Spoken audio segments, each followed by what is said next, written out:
حضرت ابو الحسن رحمۃ اللہ تعالی علیہ حضرت معاذ ابن جبل رضی اللہ تعالیٰ عنہ کے پاس بیٹھا کرتے تھے. فرماتے ہیں ان سے جو پیار بڑھا تو پھر میرا مصلی سے بھی بڑھ گیا. تابعی ہیں. فرماتے ہیں صحابی رسول سے محبت ہوئی تو ذکر سے بھی ہو گئی, پھر درود شریف سے بھی ہو گئی. محبت ان سے بڑھی تو پھر اللہ نے مسجد کا پیار بھی بڑھا دیا. آپ فرماتے ہیں کہ میری ہر وقت طبیعت چاہتی تھی کہ بس اللہ اللہ کروں, بس اللہ اللہ کروں, بس نہ میں ذرا تھوڑی جان چھڑاؤں لوگوں سے, کو 10 منٹ ملے تو میں کو 4 نفل پڑھ لوں, میں تھوڑا سا نہ بچوں لوگوں سے, اور مجھے تسبیح ملے تو میں نہ کچھ 400-500 دفعہ استغفار پڑھوں, سبحان اللہ, الحمدللہ, اللہ اکبر, لا حول ولا قوت الا باللہ, میں نہ تسبیحات پڑھوں. فرماتے ہیں کہ بچے تھے گھر میں 6-7, غربت تھی, کام ملتا کوئی نہیں تھا, اور میں کام چور نہیں تھا, کام ڈھونڈتا تھا, پر اللہ کی قدرت کے کام نہیں ملتا تھا. فرماتے ہیں کہ میں نے ایک دن اپنی اہلیہ سے کہا کہ آج میں پھر جاتا ہوں کام ڈھونڈنے. تو میری بیوی بڑی فرما بردار تھی, پر اس دن نہ غربت کے ہاتھوں تنگ آ کے کہنے لگی آج نانا کوئی تو چیز لے کے آیا. تو مجھ سے بچوں کی بھوک نہیں دیکھی جاتی. یہ سب روگاں دا روگ محمد جس دا نام غریبی, کنڈ بلا کے لنگ جاندے نہیں دوست یار قریبی. آج نہ کچھ لے کے آیا تو میں بچے لے کے میکے چلی جاؤں گی. شیخ فرماتے ہیں کہ میں بڑا پریشان گھر سے نکلا, پر میں نے صبح سے لے کے زور تک کام ڈھونڈا, کام ملا کوئی نہیں. تو میرے دل میں خیال آیا چلو کام نہیں ملتا تو اللہ اللہ تو کرے نا, چلو بندوں کی مزدوری نہیں ملتی تو رب کریم کی عبادت ہی کرتے ہیں. فرماتے ہیں کہ میں نے نا فرات کے پانی سے وضو کیا, نہر کے, شدید دھوپ تھی, ساتھ ریت تھی اور ریت تپ رہی تھی. میں نے اپنا رومال وہیں مصلی کے طور پر بچھا لیا, اور فرماتے ہیں کہ زور سے لے کر عصر تک نماز پڑھی. دھوپ بھی پورے زور پہ, پر میرے سجدے کا ذوق بھی پورے زور پہ. فرماتے ہیں سورج بھی چمک رہا ہے اور رب کی عبادت کا ذوق بھی پورے زور پہ. میں سجدہ کروں تو پھر میرا اٹھانے کو جی نہ چاہے.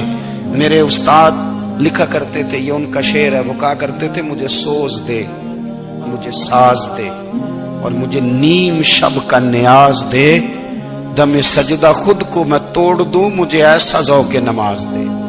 اور میں تیری بہار کا پھول ہوں, میں کھلا بھی ہوں تو تیرے لیے, مجھے میری شاخ سے توڑ لے, مجھے اپنی زلف کا ناز دے.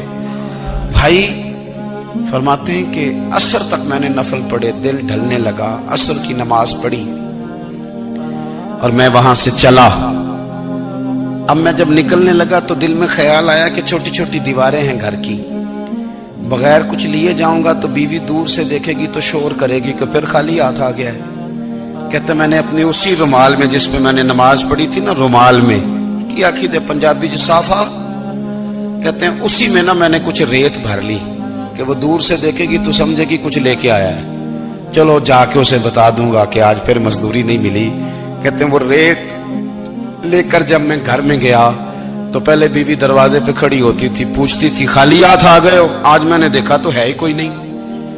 فرماتے ہیں میں اندر داخل ہوا, سلام لیے, کونے میں نے وہ رومال رکھ دیا اور میں نے آواز دی کہ بھلی مانس کہاں ہو؟ تو وہ کہنے لگی آپ منہ ہاتھ دھو لیں, میں روٹی لے کے آئی.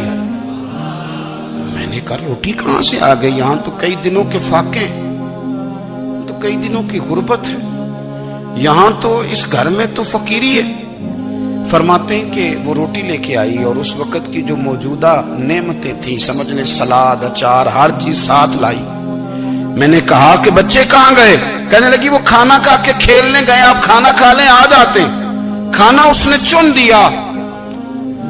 میں نے حیرت انگیز لہجے میں ساری نعمتیں اپنے دسترخوان پہ دیکھ کر کے بیوی سے پوچھا یہ کہاں سے آیا کھانا؟ بچوں کو تو نے کہاں سے کھانا کھلایا؟ یہ سارا کچھ کیسا ہے؟ کہنے لگی پتہ نہیں آج آپ کس کریم کی مزدوری کرنے چلے گئے تھے, پتہ نہیں کس کریم کی. میرے گھر میں تو اتنی نعمتیں آئی ہیں کہ مجھ سے سنبھالی نہیں جا رہی, اتنا اناج ہے, اتنا گندم ہے, کس کریم کے دروازے آج چلے گئے تھے؟ یہ کہتے کہتے وہ اٹھی اور اٹھ کر کے کہنے لگی پہلے بڑا کچھ آیا تھا, اب کیا لے آئے ہو؟ اور جا کر کے نا اس نے وہ ریت والا رومال کھولا، کہنے لگے میں تو لے کے آیا تھا ریت، تو میرے رب نے اسے بھی سونے اور ہیرے بنا دیا تھا۔ جب آپ کی توجہ اللہ کی جانب، میرے نبی پاک صلی اللہ تعالی علیہ وسلم نے فرمایا ہر چیز اپنے رب سے مانگ، ہر چیز مانگ، ہر چیز مانگ۔ یا رسول اللہ کیا کچھ؟ میرے محبوب نے فرمایا تیرے گھر میں نمک بھی ختم ہو جائے تو وہ بھی اپنے رب سے مانگا کر، تو مانگنا وہ تجھے دے گا، تو اس کی بارگاہ میں کشکول طلب دراز تو کرنا۔ اور ترمذی شریف میں عجیب لفظ ہے، رسول کائنات نے فرمایا، رب کریم فرماتے ہیں جب میرا بندہ ہاتھ اٹھاتا ہے نا تو مجھے حیا آتی ہے کہ میں خالی کیسے لوٹا دوں اس کے۔ اتنے بڑے بادشاہ کی بارگاہ میں، او بھائی لوگوں سے عزتیں تلاش کرتے ہو تو وہ کیا تمہیں عزت دیں گے؟ وہ تو کل اچھا کہتے ہیں پرسوں برا کہنے لگ جاتے ہیں۔ لوگوں کے سامنے گڈ بک میں آنا چاہو گے تو وہ تو سویرے تمہارے بارے میں کچھ کہیں گے، شام کچھ اور کہیں گے۔ اپنی روحانی زندگی آباد کریں، اپنے مسلح کو وقت دیں، اور دنیا سے چھپ کر اس موبائل کو بند کر کے اور اپنے آپ سے بھی چھپ کے اور تنہا ہو کے چھپا کے سارا کچھ اپنے آنسو اپنے رب کی بارگاہ میں پیش کریں، اس کے حضور حاضری دیں۔ سنو نا ترمذی کی حدیث، اور اسے یاد رکھنا، نبی پاک علیہ السلام نے فرمایا اپنے دکھ لوگوں کے سامنے نہ بیان کرنا، سیٹھوں نوابوں کو نہ بتاتے پھرنا، دنیا داروں کے سامنے جا کے نہ رونا کہ میں تکلیف میں ہوں۔ فرمایا اگر دنیا داروں کو دکھ بتاؤ گے رب تمہیں کبھی غنی نہیں کرے گا، اور لوگ ہیں کہ الٹا مذاق اڑائیں گے۔ آپ کی جس سے بڑی پکی یاری ہے نا، پکی، وہ تب تک پکی ہے جب تک آپ نے 50,000 مانگا نہیں، اور جس وقت آپ نے کہہ دیا کہ میں مجبور ہوں میری مدد کر تو پھر ختم ہو گئی دوستی۔ لوگوں کی تعلقات آپ کے ساتھ تب تک ہیں جب تک آپ ان سے کوئی ضرورت وابستہ نہیں کرتے۔ کریم محبوب فرمانے لگے بندوں کے سامنے دکھ نہ بیان کرنا، اللہ تجھے کبھی غنی نہیں کرے گا، تو اپنے دکھ اپنے رب کو بتا، تو دعائیں مانگ، تو اس کی بارگاہ میں حاضر ہو، تو اس کے حضور عرض کر۔